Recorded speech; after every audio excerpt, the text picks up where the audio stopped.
Monsignor Giovanni Nituri, presidente di Pax Christi, l'associazione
internazionale ci ha posto a cosa dobbiamo ampie, cioè quella di organizzare incontri che portassero alla cittadinanza il tema della pace, che aiutassero i cittadini e le cittadine di Bari a riflettere sui temi della pace in tutte le sue sfaccettature. Abbiamo affrontato il tema dal punto di vista scientifico, dal punto di vista ambientale, abbiamo affrontato davvero in questi ultimi mesi da tantissimi punti di vista e sempre con la costante presenza, anche se non sempre fisica, dell'amministrazione comunale che ci ha supportato e anzi ci ha stimolato ad andare avanti questo lavoro.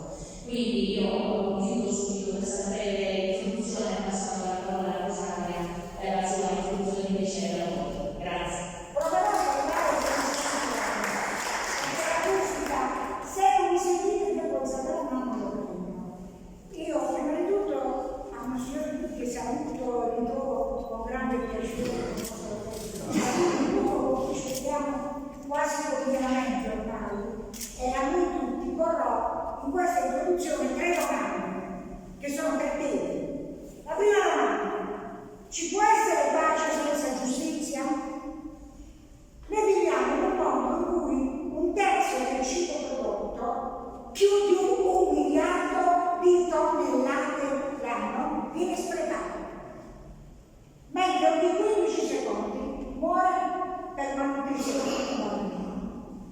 La fame è acuta in aumento negli ultimi anni e colpisce 59 paesi. In questo momento, in maniera acuta, dovrebbe attraversare Gaza, dove è nato il genocidio del popolo palestinese e viene impedito l'accesso di cibo e materiale, l'accesso materiale per l'arrivo di cibo. In Sudan, dopo 2 anni di una guerra brutale e terribili atrocità, si mangia erba per sopravvivere. 1 miliardo sono al mondo i poveri assoluti. Di questo miliardo la metà sono bambini, mentre ci sono 2.700 miliardi in tutto il pianeta, in un contesto in cui il potere politico e il potere economico si vanno sempre più sovrapponendo. Riarmo, nazionalismo, dominio, economia liberista e delle disuguaglianze connotano sempre più chiaramente nel pianeta una politica della guerra. Sono 56 conflitti armati e si parla diffusamente di un realismo della guerra a fronte di un idealismo della pace, quando non viene addirittura definito come scemo. Sono 2 visioni tra loro inconciliabili e irriducibili, perché la politica della pace prevede invece disarmo, prevenzione dei conflitti, cooperazione, economia di giustizia e uguaglianza. I conflitti, cambiamenti climatici e la desertificazione, anni di colonialismo e di sfruttamento delle materie prime, le monoculture, il monopolio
di togliere il 10% in più dell'anno precedente in una crescita ininterrotta a partire dal 2015. Quindi dal 2015 sono 10 anni che la spesa aumenta.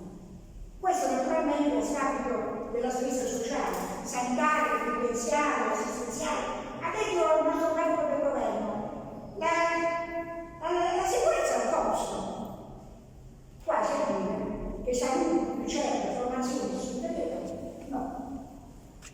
Allora, non può che essere così. Questa è l'unica realtà? No. C'è chi ostinatamente denuncia, manifesta, chi non si è arreso. Lo ha fatto fare nel Città uno solo, nella manifestazione del 29 marzo. Lo ha fatto fino alla fine Papa Francesco. Nel 1992 lo fece Don Primo, abbiamo chiamato, con quella marcia che si poneva come interposizione fisica, con i corpi tra le parti in conflitto e che riuscì a interrompere l'assedio che durava per 250 giorni.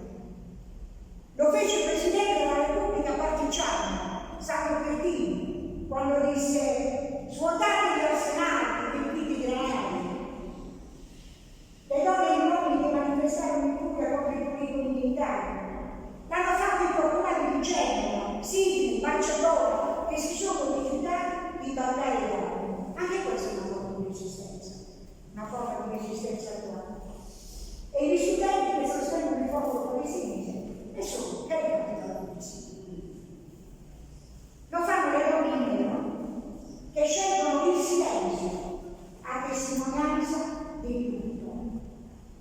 Sono 18.000 i bambini morti a casa, un terzo avevano pubblicità, 20.000 sono rimasti orfani.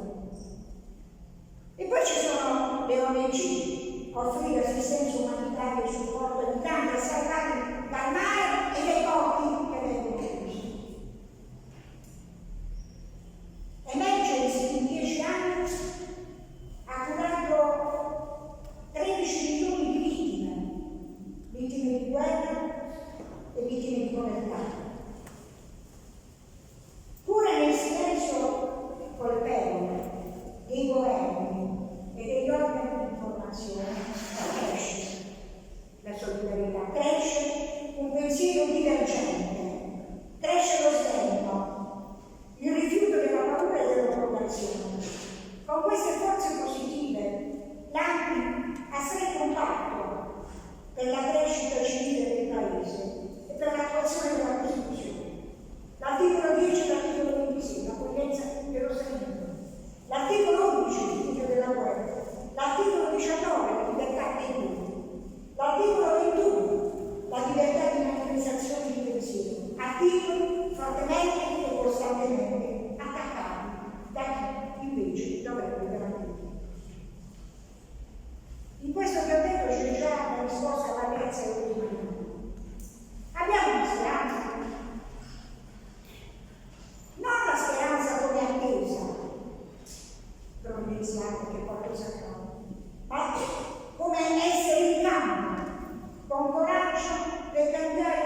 di Helsinki, la marcia per successi Sisi 2025, a cui aderiscono i comuni privati e l'altro.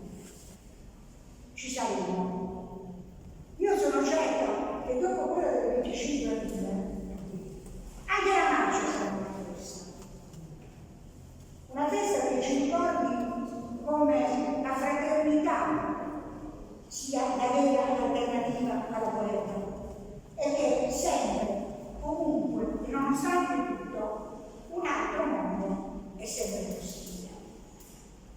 Questa è la mia introduzione che pongo alla riflessione del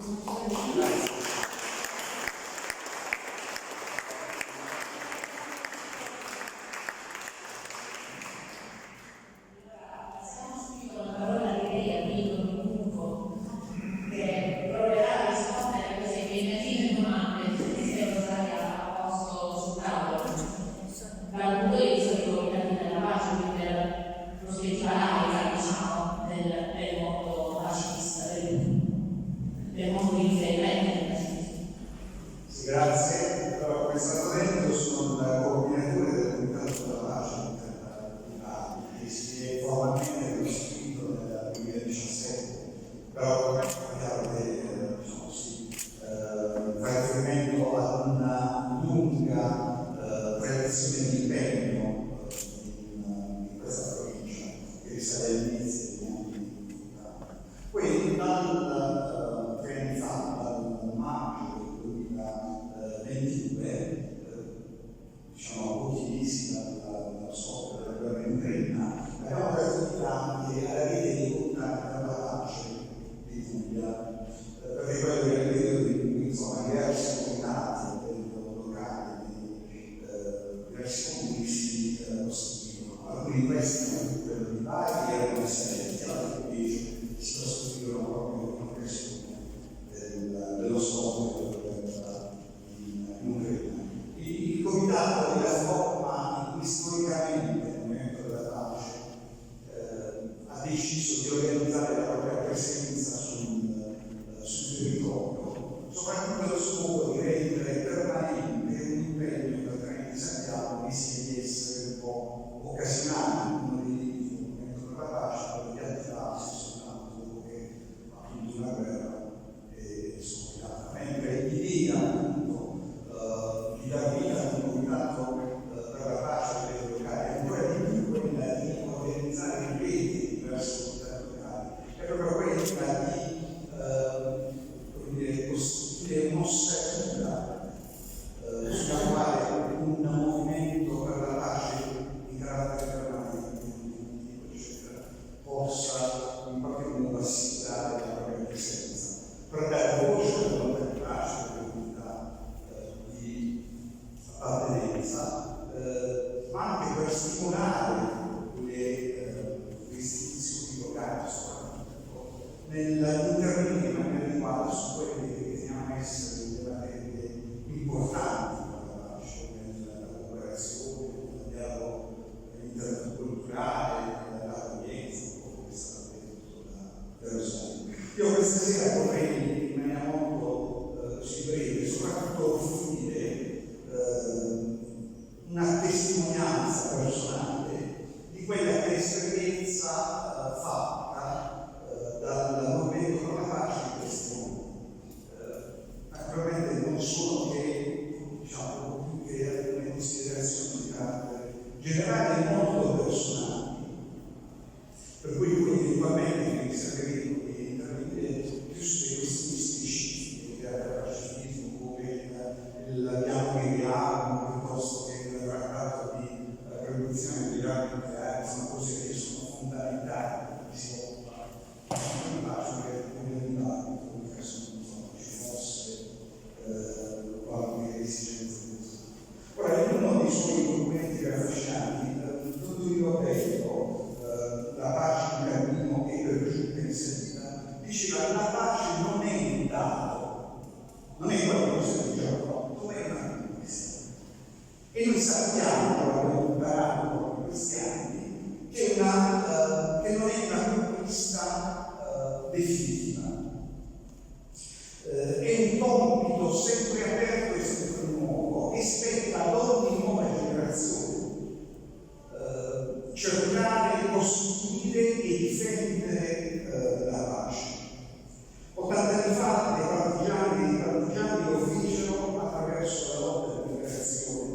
dal nazifascismo, i padri e le madri costituenti ne fecero il pilastro della nostra Repubblica, inserendo in Costituzione il principio del repubbio della guerra.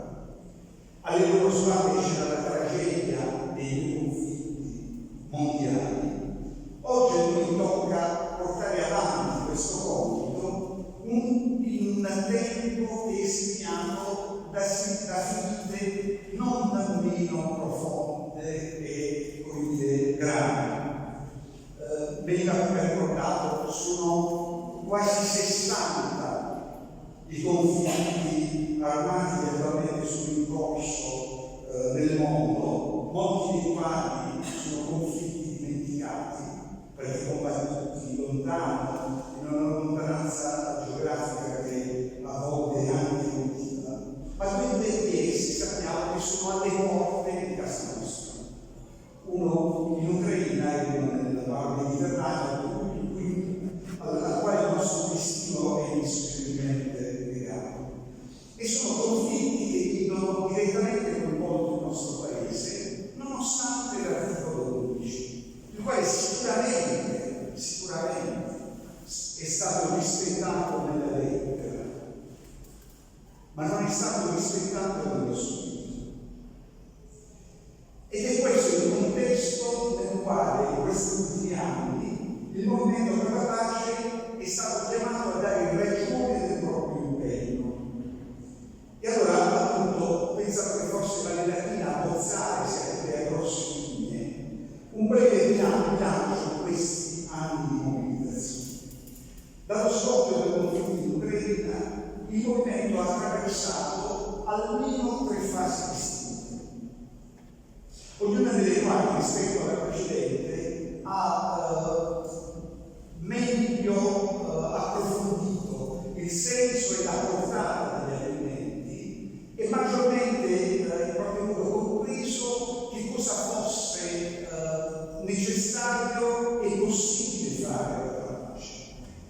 C'è stata una prima fase nella quale il movimento in qualche modo si è limitato a esprimere la propria solidarietà al popolo ucraino e a dare voce ad una, diciamo, vaga volontà di pace della popolazione italiana, che sarà una stragrande maggioranza, dimostrando ai sondaggi, è sempre stata contraria alla guerra. Ora, questa genericità di posizione in qualche modo nasconda delle profonde divisioni interne all'interno del movimento, nonché alcune contraddizioni legate alla presenza di alcuni aree studi che potremmo definire paradossalmente di pacifismo armato. La parola pace, ha scritto Maria Luisa Boccia a questo proposito, ha cambiato significato. L'antica massima, se vuoi la pace prepara la guerra, si presenta in versione radicale. Non c'è pace senza guerra. Dopo gli ossimoni della guerra preventiva e della guerra umanitaria, vi è arrivato quello della guerra pacifista. Ora, le divisioni e attività del movimento per la pace ritengo che abbiano contribuito non poco a indebolire ulteriormente un movimento che era già di per sé debole, perché era poco più che un cartello invisibile a livello nazionale, minandone in qualche modo la credibilità e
si stava proprio in quelle settimane preparando ad approvare il nuovo decreto nel nuovo anno per fornire ulteriori aiuti a Kiev.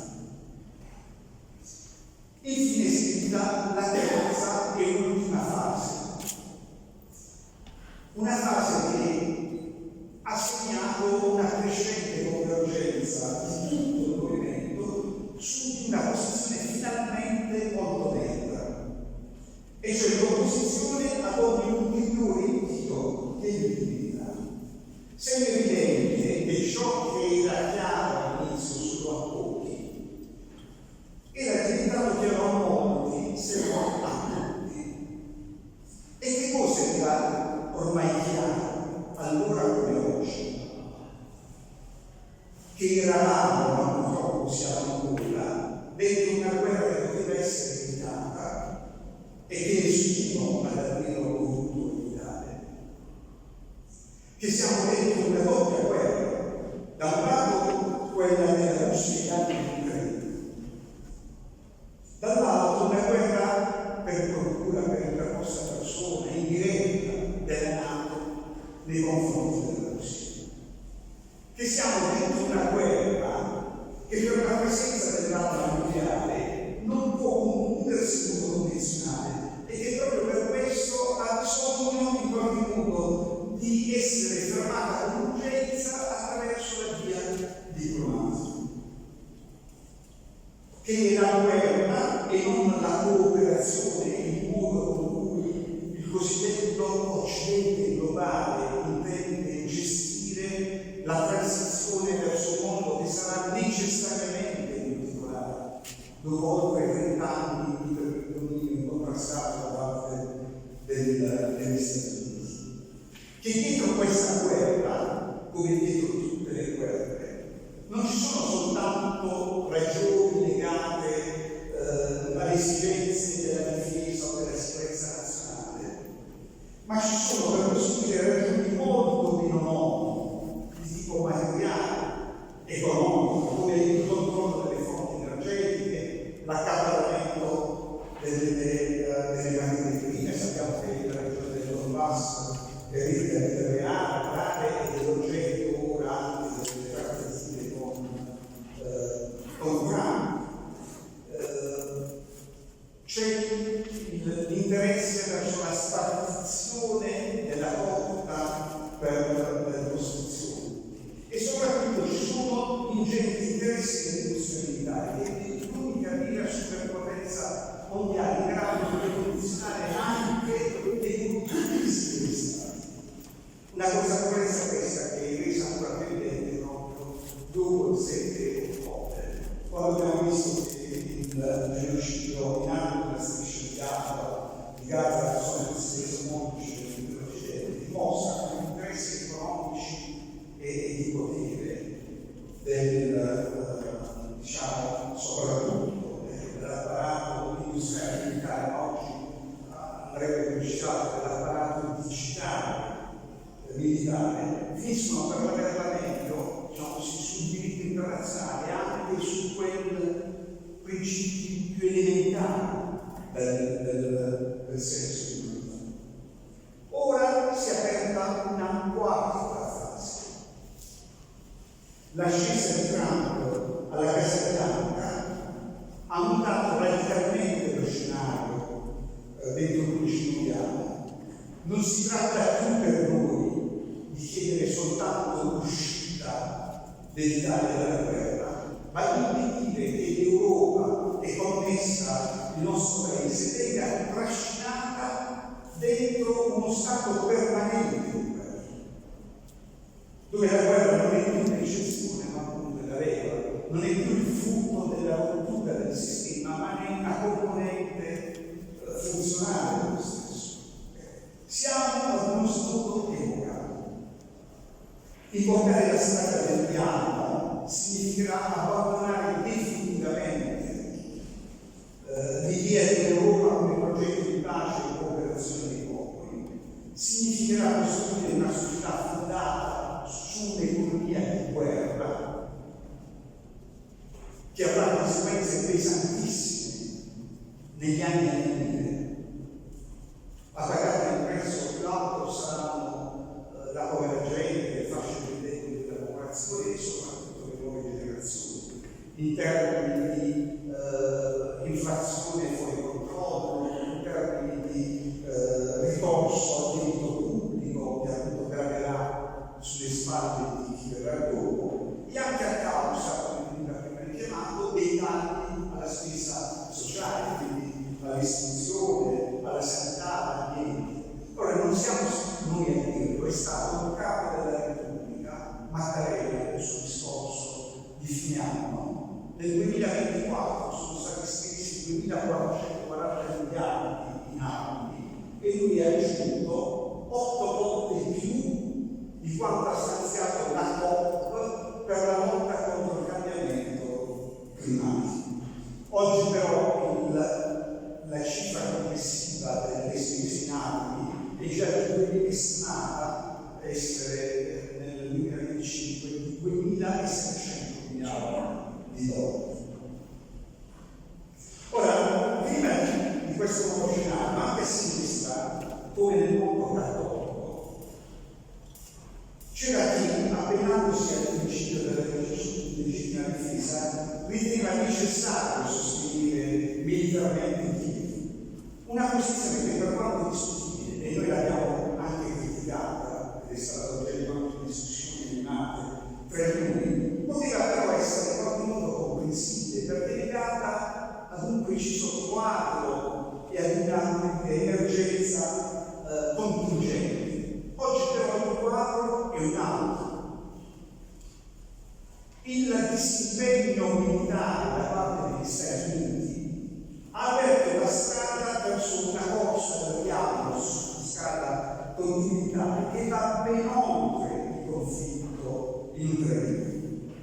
Ora, in questo quadro, le posizioni che prima potevano apparire in qualche modo comprensibili e avere un fondamento diventano oggi totalmente insostenibili per chi vuole essere coerente con i valori di quanti di giustizia, di uguaglianza, di solidarietà e di pace. E allora riteniamo che proprio in questa nuova fase si apra uno spazio concreto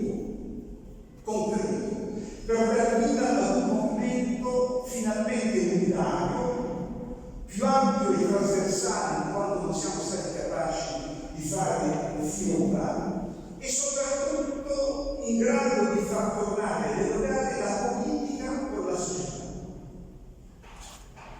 Ciò che è più mancato in questi anni è che è proprio questo dialogo del movimento con la politica.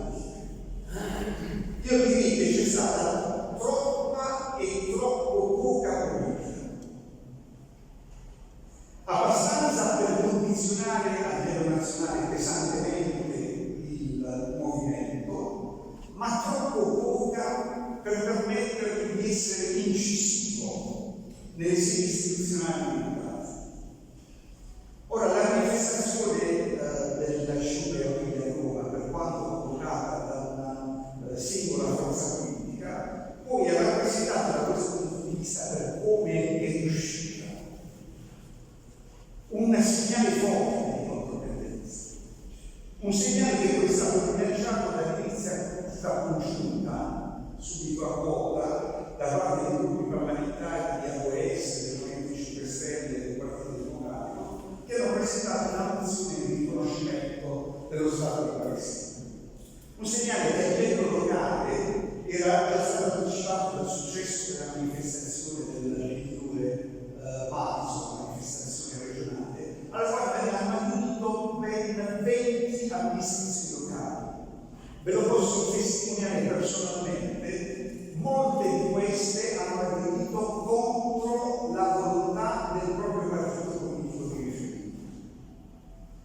Ora, per me questo è un risultato molto importante perché le istituzioni locali, i comuni, i consigli comunali, i sindaci, sono uno dei pochi canali che abbiamo a disposizione per far sentire la nostra voce a chi ci governa.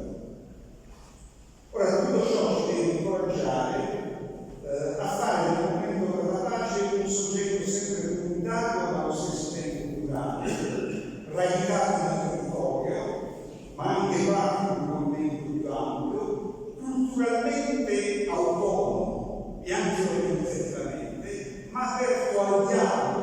e alla collaborazione con le istituzioni e le forze politiche organizzate. Ora, l'ultima tappa del nostro cammino è stata la marcia Emmaus Amendola che si è tenuta domenica scorsa, l'11 maggio, in Capitanata. Abbiamo manifestato contro la base militare di Amendola, che è l'aeroporto più grande d'Italia e il secondo d'Europa, è superato soltanto dalla base di Rheinstein in Germania, peraltro statunitense. Il prossimo appuntamento, prima della marcia Perugia-Assisi, che prima viene ricordata da Rosaria, sarà sicuramente la mobilitazione della neocostituita rete internazionale che chiamiamo di IARM, il IARM Europe, in programma il 21 giugno in concomitanza con il vertice NATO all'Aia. Anche in questo caso, come comitato, saremo impegnati quindi ad organizzare una partecipazione significativa nel caso in cui si dovesse organizzare la marcia, una manifestazione nazionale a Roma, oppure per animare una presenza, una mobilitazione significativa qui sul territorio, nel caso in cui si dovesse scegliere di organizzare una mobilitazione articolata a livello.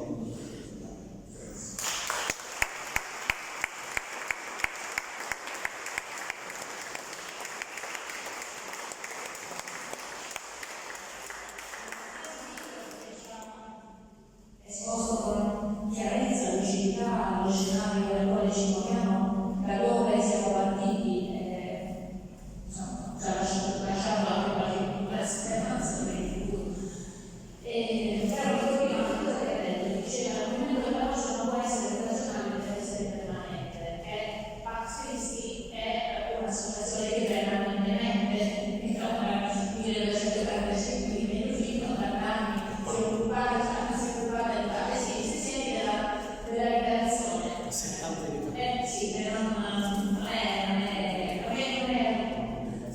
un caso, che anzi ci fa molto piacere, diciamo, è la liberazione che è la festa dei martiri e la nascita di Pax Christi coincide nello stesso anno, perché insomma andiamo tutti nella stessa direzione, ci siamo liberati di una dittatura che ci ha portati alla guerra e che ci ha buttati in un abisso di violenza, di negazione della pace, ne siamo usciti grazie alla loro partigiana che ricordava che dico, e da quella riemersione è nato poi un movimento pacifista importante, mi viene una parola, però dico, accanito, resistente, che non ha mollato di un passo negli ultimi 80 anni. E Pax Christi è una delle espressioni, forse l'espressione più importante di questo movimento per la pace a livello globale che si è sviluppato. E quindi deve essere permanente e tornava anche, ma perché non è stato fino ad ora un movimento di massa? Perché non è riuscito a permeare in maniera più profonda le coscienze dell'intero abitabile, perché siamo dovuti entrare questo pensiero che mi ritorna da quando è scoppiata la guerra in Ucraina, l'invasione russa. È proprio necessario arrivare alla guerra per ricordarsi che abbiamo bisogno della pace. Mi tornano in mente le parole di Piero Calamandrei che diceva: solo quando non ce l'hai la libertà ti accorgi di quanto importante come l'aria. E quindi questa è la questione. È possibile che l'umanità, nonostante i costanti richiami che abbiamo avuto poi negli ultimi anni sempre più pressanti da parte di Papa Francesco, che non mancava occasione per ricordare quanto fosse necessario attivarsi per una pace giusta e duratura in tutti i conflitti, poi quelli più emergenti, sono quelli tutti, sono Israele palestinese e Russia Ucraina, però abbiamo detto ci sono decine, c'è una guerra mondiale a pezzi, come la definiva Francesco. È lo stesso Leone XII che nel suo primo discorso ha richiamato per 10 volte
il discorso del rifiuto della guerra e quindi della missione della pace è perché appunto, come avete sostenuto questa nostra qui la domattina, restiamo umani, il pacifismo irriducibile. Se la pace dovesse rendersi alla inevitabilità della guerra,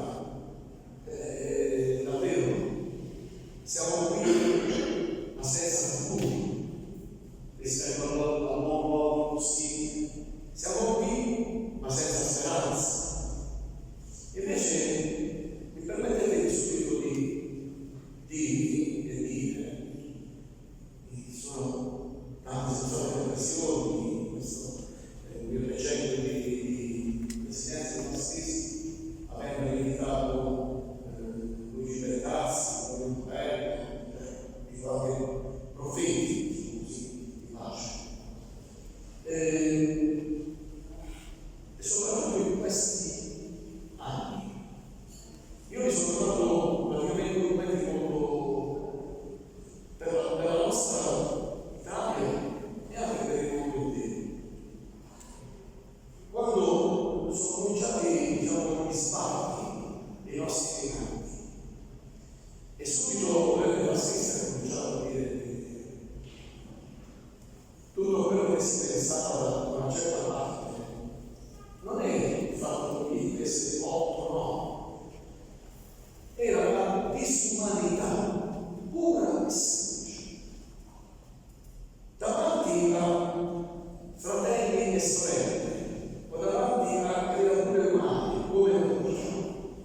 su Rai alla radio, come viaggio spesso, quindi allora ascolto questo programma giù a Mastro, affrontano problemi. Ieri si parlava di Israele, Palestina, Gaza.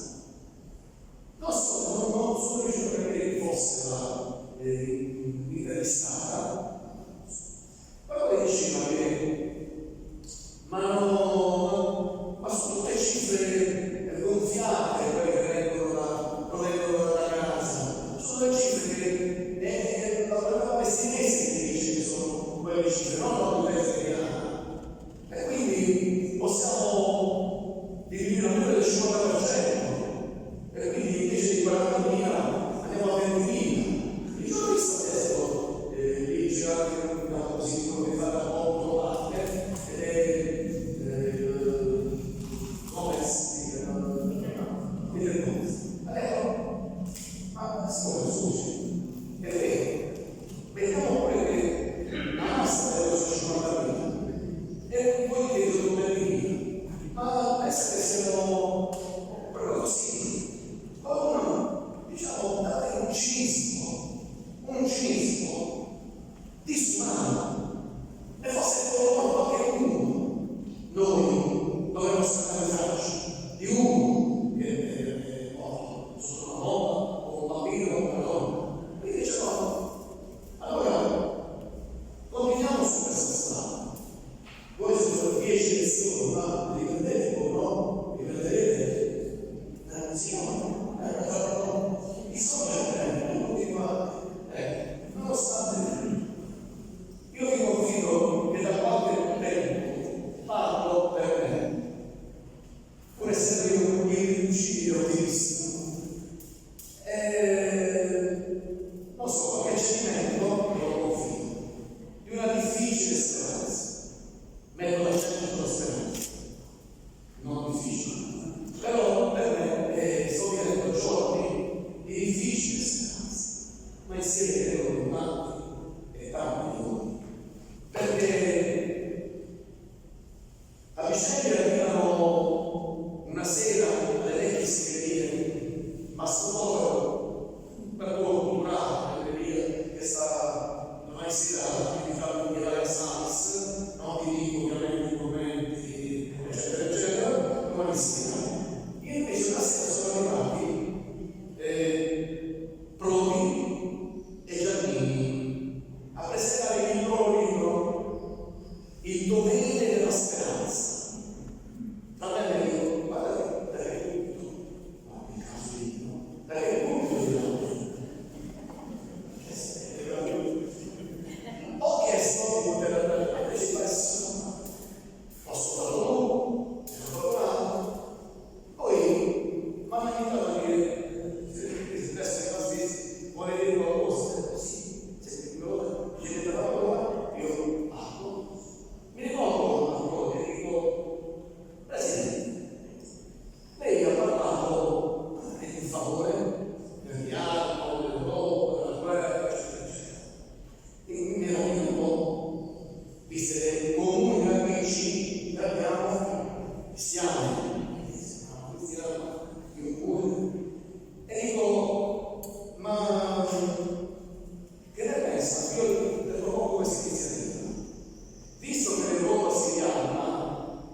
qui sono venute le lesioni, gli insulti, le offese, perché se si chiamare già dall'inizio pace con sì, è un neologismo di un certo consigliere regionale Fabio Amati. Sì, ciò che la citazione in testa, il dottore Fabio, pace contrari. Poi ci hanno chiamato paci finti, illusi.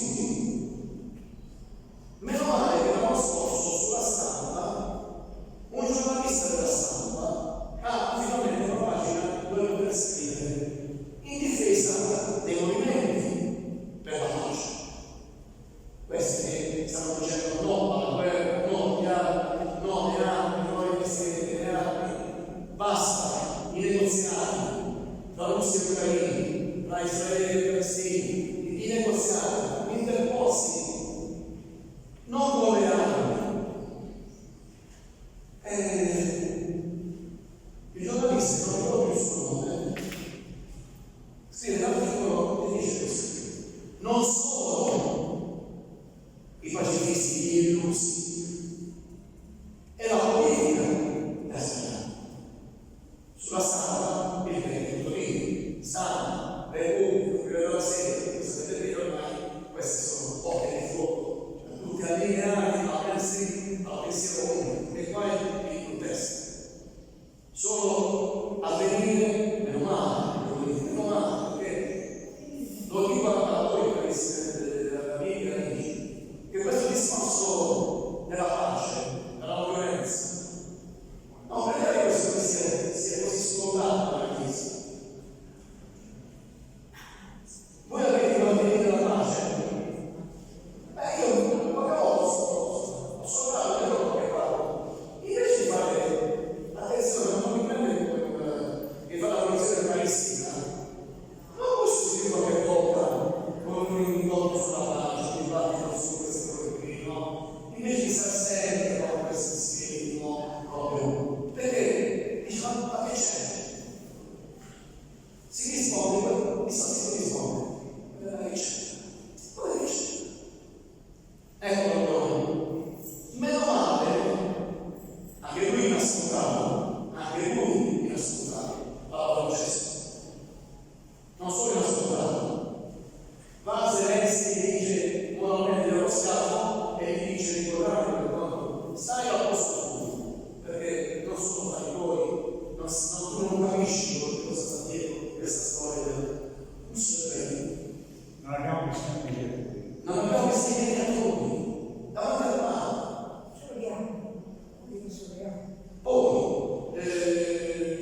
Poi si è messo il suo Papa, diciamo, Putin, il Papa di Putin, di Rim. Ha detto no, basta, e il Papa ha detto noi non siamo dei cristiani, noi siamo dei cristiani, degli antitori del Vangelo, e sul Vangelo non si scherza, non si possono fare compromessi.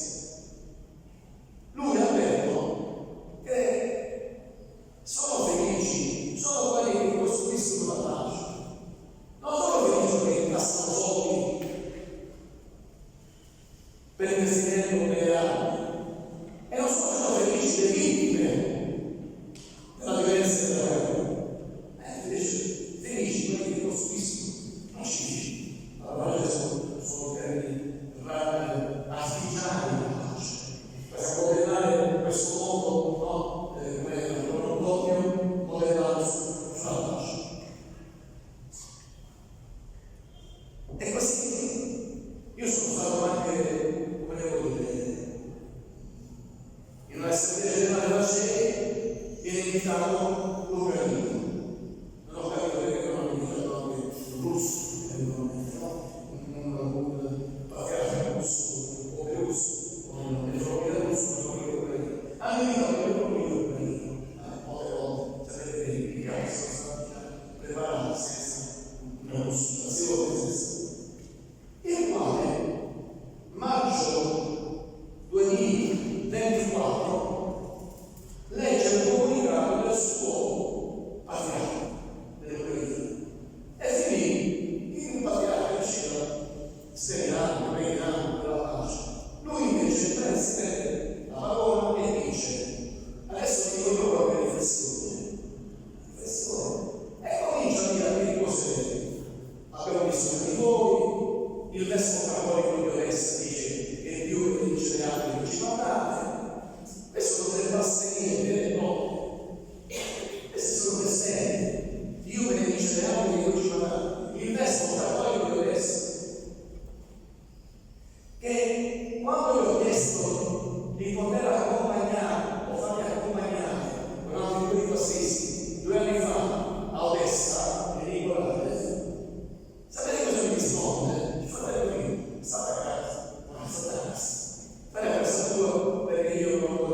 Chiesa, no? La guerra.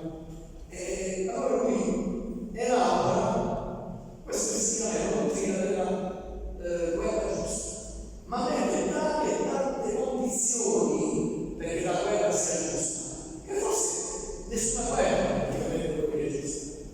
Era anche un voler giustificare un po' il fatto che la Chiesa nei primi secoli disse che i giovani cristiani non dovevano fare di militare, sì, non dovevano vedere il rado. Però i giovani erano stati volontari di poter servire l'esercito del grado. Allora la Chiesa deve dire così: ok, va bene, siamo passati da quelli di coscienza a quelli che vanno, però mi raccomando, il giorno in cui vi chiedono di incensare e prendere incenso per adorare l'imperatore o gli egoini, dite: siamo giovani, militari, soldati cristiani.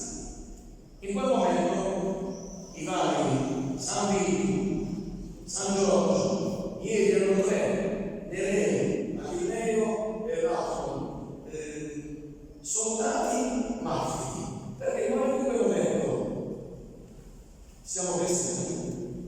Venivano i soldati. Ora, quando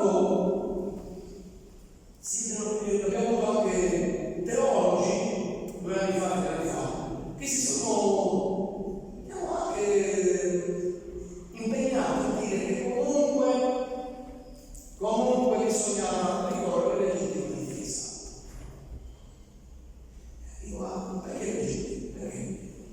Ma non è scontata, certo, questa, ma non si poteva interporsi sin da allora in maniera non violenta tra i due contendenti.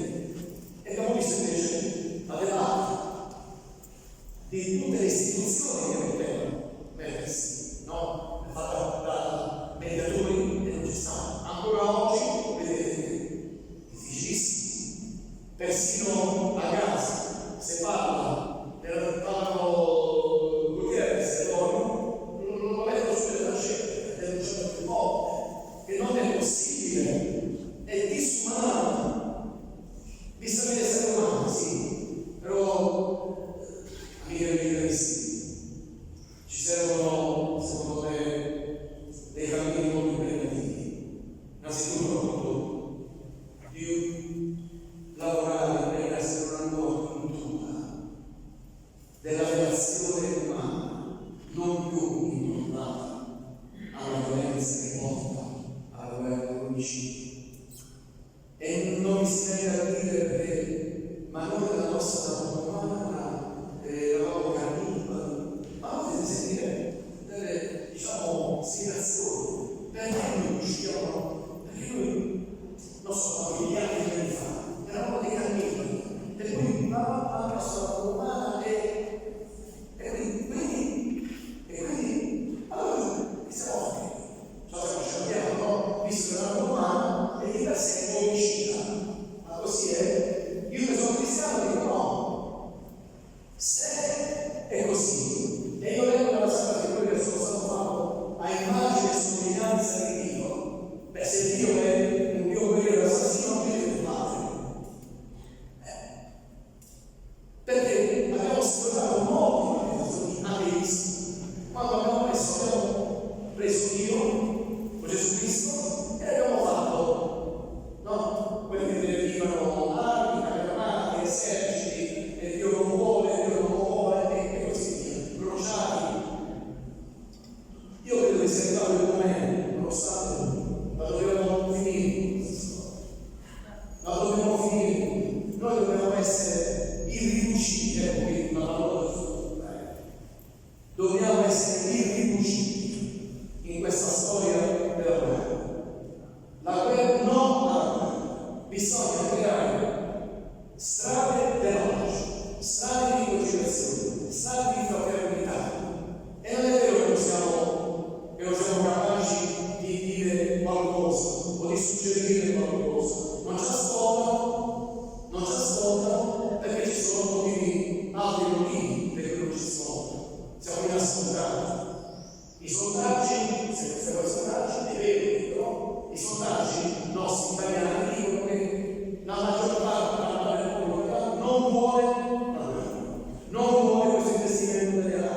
posso dire, ho mandati a costruire il mondo in pace. E che ognuno fino dall'altra parte saranno tutti ancora stile, innanzitutto, e poi ecco, finito adesso domenica ci sarà un'altra parata, sì, domenica prossima, che è l'inizio del ministero di Papa, ci sarà un'altra parata.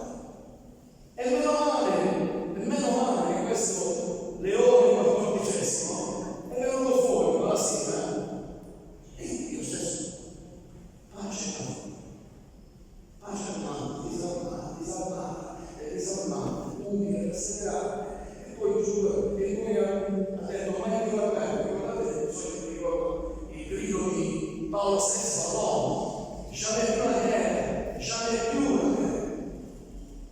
Inascoltato, perché li invitano a scuola, no? E poi ha detto, ma io non volevo Lazarus.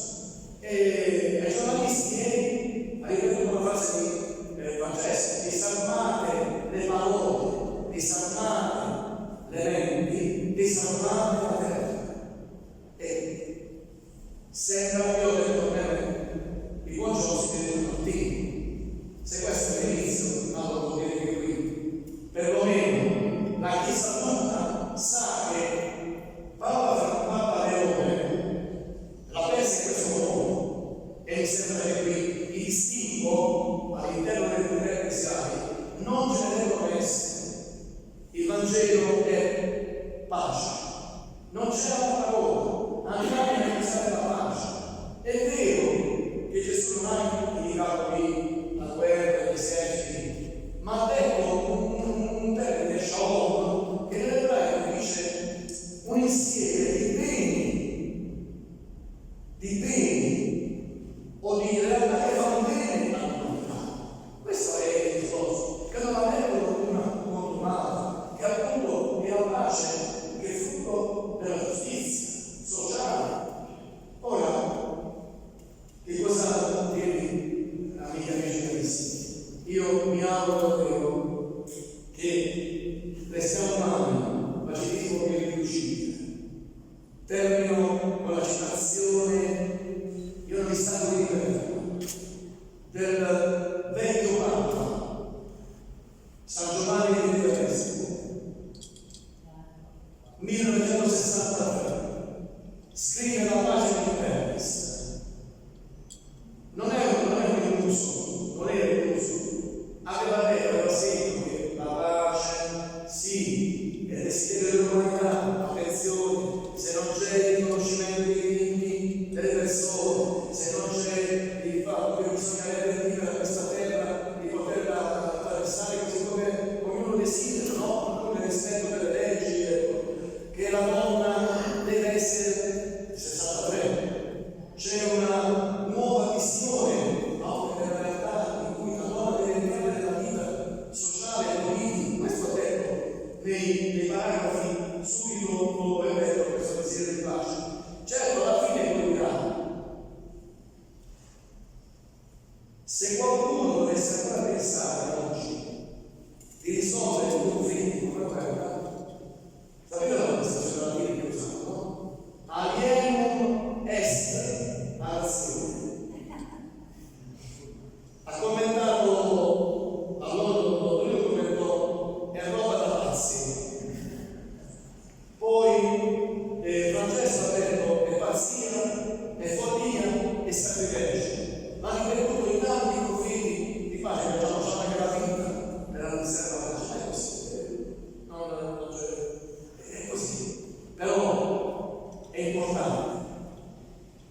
questo sogno e questa missione. Lo so che per me cristiano leggere verranno giorni in cui, dice 2750 anni fa Isaia il profeta, verranno giorni in cui gli aratri, le spade si trasfereranno in aratri e le falde le lance in falci, e verranno giorni in cui un popolo non sarà più una spada contro una volta.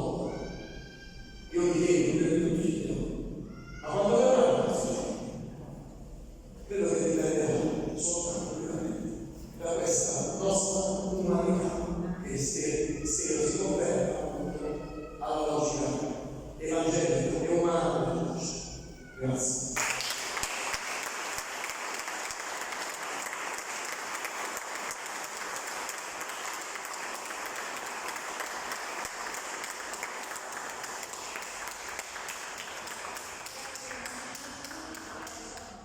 Ci ha consolidato nella speranza, noi continuiamo a sperare, anche se è una speranza difficile, ma dobbiamo crederci, dobbiamo continuare a crederci e continuare a sperare nella possibilità di restituire il mondo alla pace. A proposito di disumanità, mi viene in mente che noi abbiamo un ministro degli interni che definisce i migranti carico residuale, quelle parole hanno peso e come dire, influenzano anche l'opinione pubblica, e quindi dobbiamo abituarci a pensare in termini di pace, a parlare in termini di pace, a coltivare dentro di noi la pace, la speranza nella pace. Non so, ci sono domande da parte della platea, ci sono, è un'occasione importante, credo che vada sfruttata, non ci capita così che di Monsignore tutti, ma dico quando abbiamo finito, quindi possiamo farvi chiudere le parole che abbiamo finito, Monsignore tutti, purtroppo per noi sono, per fortuna per il resto del mondo, gira tanto e quindi diciamo le risposte a tanti altri non è sempre più conosciuto. Io, a parte il discorso della visita a casa a Nikolaev, quella che mi è rimasta anche, io non ci ho capito, nel 2015 a Gaza c'era stata già l'operazione del 2014 e io avevo visto solo dei film, le città devastate, le strade, le città devastate. Vedere con i propri occhi, vedere e ascoltare quei marinai sul porto di Gaza a cui abbiamo detto tutto il mercato è stato buttato giù. Dico, ma noi di qui non ce ne andremo. Sappiate che noi di qui non ce ne andremo, mai e poi mai. E quel papà che aveva preparato la stanza per il proprio figlio che doveva sposare, il giorno in cui le cade la bomba sulla casa, distrutta la casa, e lui comunque crea in un angolo il letto matrimoniale per il suo figlio e per la sua moglie. Siamo andati nella parrocchia di Gaza e il parroco li accoglieva.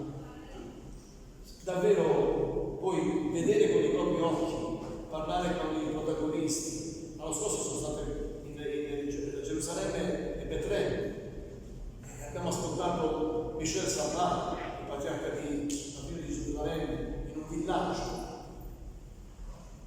Davvero, stai lì, tocchi con mano questa disumanità, questo perché chiedi perché? Ma perché?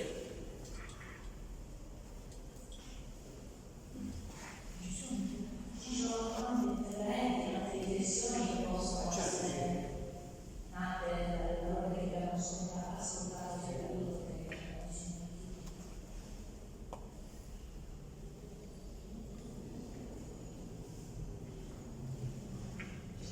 C'è qualcosa da sperimentare, no?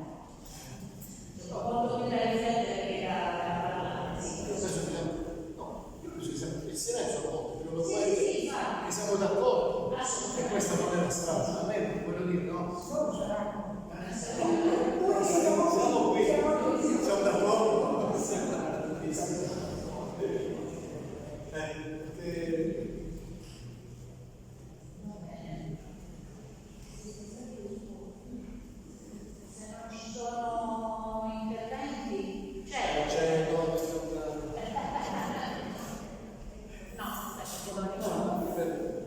condividere un po'.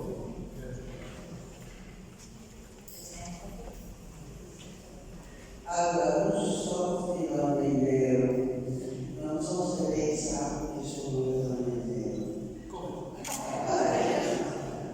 Sappiamo tutto.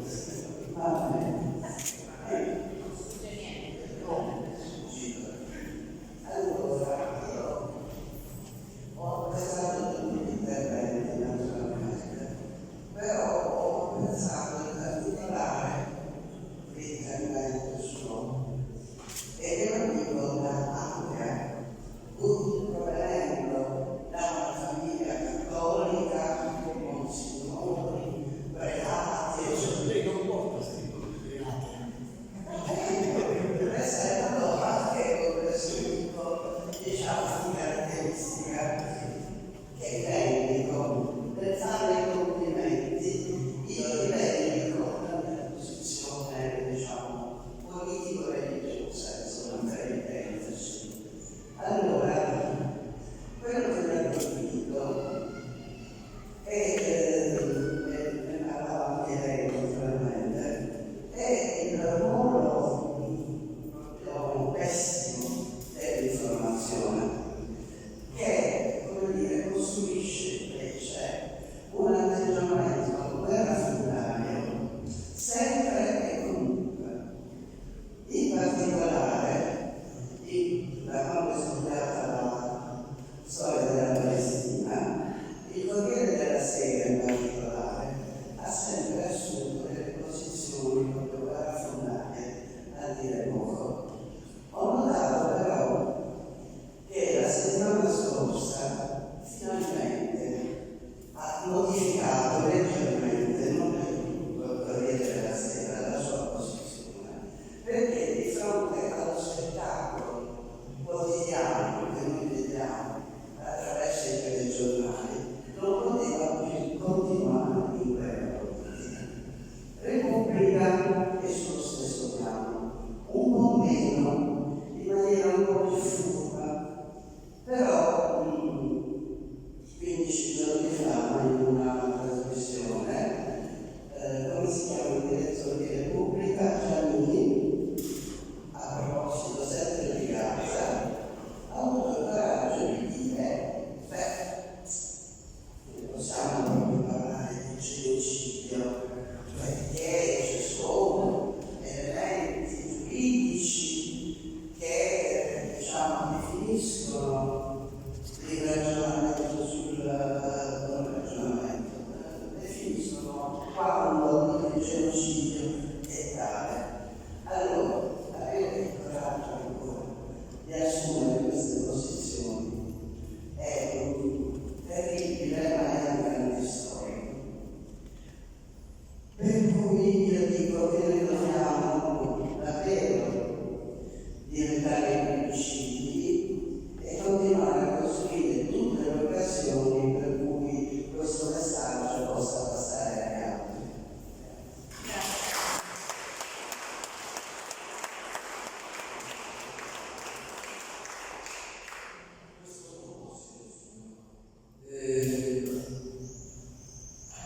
C'è questa di un amico del fumettista in cui citava così: leggiamo sui grandi quotidiani nazionali e ci si fa in qualche voce, afferma di giornalisti molto conosciuti, affermazioni del tipo: sull'opinione pubblica pesa l'azione di minoranze che lavorano perché l'Italia resti inerte, indifesi e sono disposte a mettersi il paese in rotta di collisione con gli stati europei e i nervi non vogliono restare. Noi parliamo una cosa da mondo. Si possono identificare tre correnti che regolano in quella direzione. C'è l'irenismo cattolico, animato non solo secondo la tradizione dei cattolici post-cristiani, è un lavoraggio ancora profano, convince i nostri connazionali che nei prossimi anni, tanto le nostre vite quanto le libertà di comunità, dovremo cercare di difendere sempre questa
cristiane dell'Europa.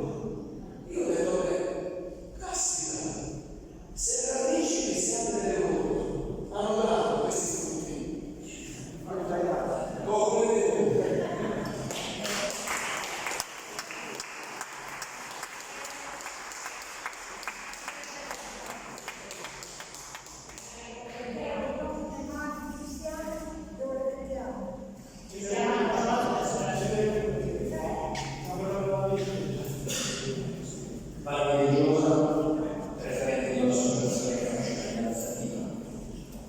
mi pongo da una persona che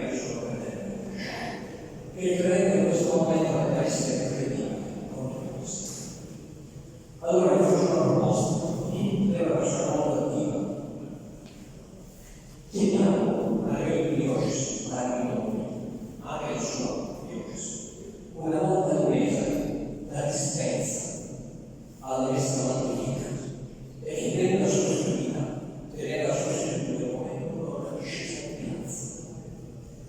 chi ha sta prendere con sta prende chi non può deambulare da cose che hanno letto. Bambini, papà, mamme, nonni, io li ho visti anche, ho visto gente anziana nel nostro meglio. Non so che forza abbiamo io sono tornato a casa e non lo so, ma io sono persone molto anziane, una bellissima dimostrazione di essere credibili come credenti. Faccio questa proposta. Una volta al mese dispensa dalla messa mattutina, ma tutti quella serata. Grazie.